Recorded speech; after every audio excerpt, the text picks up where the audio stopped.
Pakistan Peoples party کے senior رہنما اشر حجات خان کو راولپنڈی ڈویژن کا صدر منتخب ہونے پر، ملک خالد نواز بوبی کو جنرل سیکرٹری منتخب ہونے پر، عثمان فاروق ستی کو سیکرٹری اطلاعات راولپنڈی ڈویژن منتخب ہونے پر دلی مبارکباد پیش کرتے ہیں اور امید کرتے ہیں کہ پہلے کی طرح یہ شخصیت اپنا بھرپور کردار ادا کر کے پارٹی کو منظم اور مضبوط بنانے میں اسی جذبے اور اسی لگن سے بڑھ کر اپنا کردار ادا کرتے رہیں گے۔ ہم Rawalpindi division Peoples Party culture wing کے تمام عہدیداران، صدر Peoples Party culture wing Rawalpindi division Rifat Ali Qaiser, سرپرست اعلیٰ Peoples Party culture wing Rawalpindi division Abid Mahmood مار، صدر پیپلز پارٹی انسانی حقوق ڈسٹرکٹ اٹک ڈاکٹر فاروق منیر فاروقی، رہنما پیپلز پارٹی عمر نذیر خان اور ملک قاسم علی کی جانب سے ان کو دلی مبارکباد اور ڈھیروں دعاؤں کے ساتھ خوش آمدید کہتے ہیں۔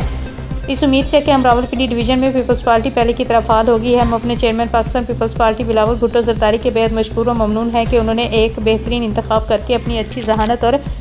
اچھی لیڈرشپ کا جو ورکروں کو ثبوت دیا ہے، ورکر انشاءاللہ دن رات دیکھ کر بہت جلد اس ملک کا وزیر اعظم بلاول بھٹو زرداری کو بنانے کے لیے کوشاں ہیں۔ جی بھٹو۔